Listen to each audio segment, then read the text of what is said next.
Eu tenho certeza que você já ouviu falar sobre novo nascimento, mas para muitas pessoas isso não é algo muito fácil de entender. Como assim nascer de novo? Jesus certa vez falou com o homem Nicodemos e quando ele ouve nascer de novo, ele falou: como eu posso, sendo grandão, entrar de novo no é dentro da barriga da minha mãe como se eu fosse bem pequenininho? Isso e muito mais Jesus vai explicar hoje quando nós lemos João, capítulo de número 3. E aí, tá preparado para crescer? Seja bem-vindo ao nosso canal, ao nosso vídeo. Eu sou o Leandro Machado, é uma alegria de fato estar aqui lendo a Bíblia todo dia com você. Então abre aí já a sua Bíblia, eu vou ler aqui na nova versão transformadora, tá bom? Uma versão que é bem fácil de entender. Se você é novo aqui, já se inscreve, deixa seu like, ativa o sininho aqui embaixo para o YouTube te avisar todos os dias. Bora lá então. João 3:1 ele diz assim, ó: havia um fariseu chamado Nicodemos, líder religioso entre os judeus. Certa noite veio falar com Jesus e disse: Rabi, todos nós sabemos que Deus enviou o Senhor para nos ensinar. Seus sinais são prova de que Deus está com o Senhor. Jesus respondeu: eu lhes digo a verdade, quem não nascer de novo não verá o reino de Deus. Como pode um homem velho nascer de novo? Perguntou Nicodemos. Acaso ele pode voltar ao ventre da mãe e nascer uma segunda vez? Jesus respondeu: eu lhe digo a verdade, ninguém pode entrar no reino de Deus sem nascer da água e do Espírito. Os seres humanos podem gerar apenas vida humana, mas o Espírito dá a luz da vida espiritual. Portanto, não se surpreenda quando eu digo: é necessário nascer de novo. O vento sopra onde quer, assim como você ouve o vento, mas não é capaz de dizer de onde ele vem e nem para onde vai. Também é incapaz de explicar como as pessoas nascem do Espírito. Verso 9.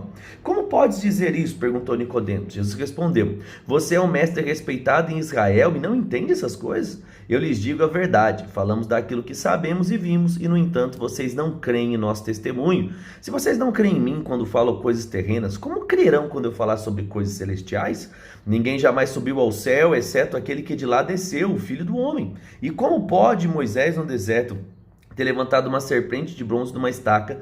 Também é necessário que assim o Filho do Homem seja levantado, para que todo aquele que nele crê tenha vida eterna. Lembra de quando Moisés levantou aquela figura de bronze? Ele não estava ensinando uma doutrina de adorar imagens, ele estava fazendo uma alusão, não é? Era uma sombra, uma imagem daquilo que um dia iria acontecer através de Jesus sendo levantado na cruz e curando toda a enfermidade do homem, tá bom? E ele continua, verso 16: porque Deus amou o mundo de tal maneira que deu seu Filho unigênito para que todo aquele que nele crê não pereça, mas tenha vida eterna. Deus enviou seu Filho ao mundo não para condenar o mundo, mas para salvar por meio dele. Não há condenação alguma para aqueles que creem nele, mas quem não crê nele já está condenado por não crer no Filho único de Deus. E a condenação se baseia nisso. A luz de Deus veio ao mundo, mas as pessoas amaram mais a escuridão do que a luz, porque seus atos eram maus. Quem pratica o mal odeia a luz e não se aproxima dela, pois teme que seus pecados sejam expostos. Mas quem pratica a verdade se aproxima da luz para que outros vejam, e ele o faz na vontade de Deus. Então, Jesus veio para mudar o mundo, para salvar o mundo através da sua morte e ressurreição. Bora lá então, vamos ver aqui 1 Crônicas, capítulo de número 12, né? Nós estamos vendo um pouquinho da história de Israel, né? Vimos ali reis, vimos vários livros, e agora a gente chega aqui em Crônicas, né? Vamos ver aqui, vamos ver o nome de um monte de guerreiro, nome estranho. Bora lá, 1 Crônicas 12, ele diz assim, ó, 12:1. E estes foram os homens que se juntaram a Davi em Clag, quando ele estava escondido de Saul, filho de Quis.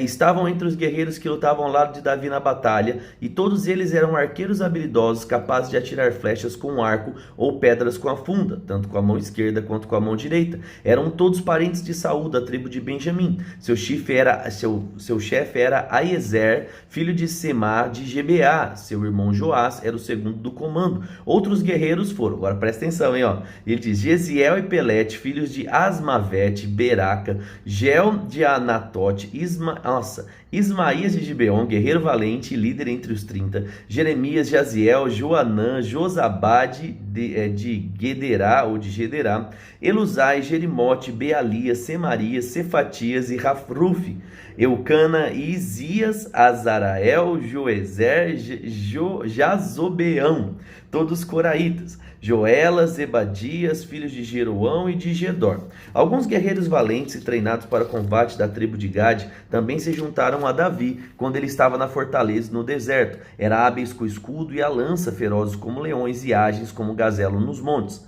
Ézer era o chefe, Obadias o segundo, Eliabe o terceiro, Mismana o quarto, Jeremias o quinto, Atai o sexto, Eliel o sétimo, Joanã o oitavo, Euzabade o nono, Jeremias o décimo e Maquibanai o 11º. Esses guerreiros de Gade eram comandantes do exército. O mais fraco deles era capaz de enfrentar 100 soldados e o mais forte capaz de enfrentar 1000. Estes foram homens que atravessaram o Jordão durante a época do Rio Cheio. No início do ano expulsaram todos os que habitavam nos vales, nas margens leste e oeste. Outros de Benjamim e de Judá se juntaram a Davi na fortaleza. Davi foi ao encontro deles e lhes disse: se vierem em paz para me ajudar, somos seus amigos. Mas se vierem e me entregar aos meus inimigos, embora eu seja inocente, que o Deus dos meus antepassados veja isso e castigue vocês. Ele disse: então o Espírito veio sobre Amassai, chefe dos 30, e lhe disse: somos seus, Davi, estamos ao seu lado, filho de Jessé. Paz e prosperidade sejam com vocês e com todos que ajudam, pois o seu Deus o ajuda. Davi os recebeu e os nomeou como oficiais de suas tropas. Bora lá então, agora verso 19. Alguns homens de Manassés desertaram do exército israelita e se juntaram a Davi quando ele saiu com os filisteus para guerrear contra Saul, dos governantes dos filisteus, porém não permitiram que Davi e seus homens fossem com eles. Depois de discutirem, mandaram embora e disseram: se Davi passar para o lado de Saul e voltar-se contra nós, isso custará a nossa cabeça. Os homens de Manassés que se uniram a Davi quando ele voltava, para Ziclag foram Adna, Josabade, Gediael, é só nome, E a gente coloca Micael, Josabade, Eliú, Ziletai. Cada um deles comandava 1000 soldados das tribos de Manassés. Ajudaram a Davi a perseguir os bandos de saqueadores, pois eram guerreiros valentes e se tornaram comandantes do seu exército. A cada dia mais homens se juntavam a Davi, até que ele passou a ter um grande exército, como o exército de Deus. Destes são os números de guerreiros armados que se uniram a Davi em Hebrom. Todos queriam que Davi se tornasse rei no lugar de Saul, como o Senhor havia prometido. Da tribo de Judá, 6.800 guerreiros armados com escudos e com lanças. Da tribo de Simeão, 7.100 guerreiros valentes preparados para a guerra. Da tribo de Levi, 4.600 guerreiros, incluindo Joiada, chefe da família de Arão, com 3.700 homens sob o seu comando. Zadok, jovem guerreiro valente, com 22 oficiais, membros da sua família. Da tribo de Benjamim, parente de Saul, 3.000 guerreiros. Até então, a maioria dos homens de Benjamim tinha permanecido leal a Saul. Da tribo de Efraim, 20.800 guerreiros valentes, cada um deles muito respeitado em seu próprio clã. Da meia tribo de Manassés, a oeste do Jordão, 18.000 foram indicados por nome para ajudarem Davi a se tornar rei. Da tribo de Zacar, 200 chefes de seus parentes. Todos eles entendiam bem os acontecimentos daquele tempo e sabiam que era melhor o caminho para Israel seguir. Da tribo de Zebulon, 50.000 guerreiros treinados, bastante desses, E ele coloca: estavam bem armados e preparados para a batalha e eram inteiramente leais a Davi. Da tribo de Naphtali, 1.000 oficiais, 37.000 guerreiros armados com escudos e lanças. Da tribo de Dan, 28.600 preparados para a batalha. Da tribo de Asser, 40.000 guerreiros treinados e preparados. Do lado leste do Rio Jordão, onde habitavam as tribos de Ruben e Gade e a meia tribo de Manassés, 120.000 soldados, com todos os tipos de armas. Todos esses soldados vieram até Hebrom em ordem de batalha com o único propósito de fazer Davi rei sobre Israel. Na verdade, todo Israel concordava que ele deveria ser rei. Durante 3 dias comeram e beberam com Davi, pois seus parentes haviam feito preparativos para recebê-los, pessoas de lugares tão distantes como Isacar, Zebulon e Naphtali.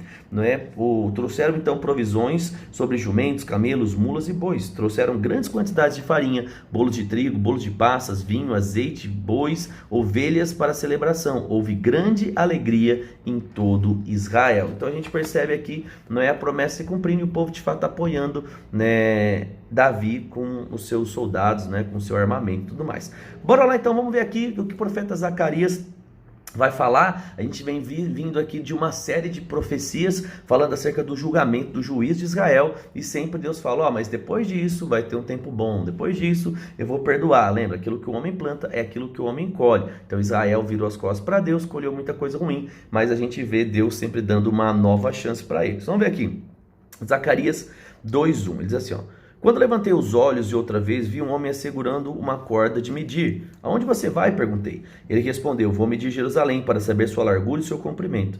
Então o anjo que estava comigo foi se encontrar com outro anjo que vinha na sua direção. E o outro anjo disse: corra e diga àquele jovem: um dia Jerusalém ficará tão cheia de pessoas e animais que não haverá muros na cidade, pois não caberão todos dentro dela. Então eu mesmo serei um muro de fogo ao redor de Jerusalém para protegê-la, diz o Senhor, e serei a glória no meio da cidade. O Senhor diz: saiam, fujam da Babilônia, na terra do norte, pois eu os espalhei aos quatro ventos. Saia, povo de Sião, exilado da Babilônia. Depois de um período de glória, o Senhor dos Exércitos me enviou contra as nações que saquearam vocês e disse: quem lhes faz mal a menina dos meus olhos. Levantarei a minha mão para esmagar essas nações e seus próprios escravos as saquearão. Então vocês saberão que o Senhor dos Exércitos me enviou. O Senhor diz: cante e alegre-se, ó bela Sião, pois venho habitar em seu meio, e naquele dia muitas nações se juntarão ao Senhor, e elas também serão meu povo. Habitarei em seu meio, e vocês saberão que sou o Senhor dos Exércitos. A terra de Judá será a prosperidade do Senhor, na terra santa, e mais uma vez ele escolherá Jerusalém para ser sua cidade.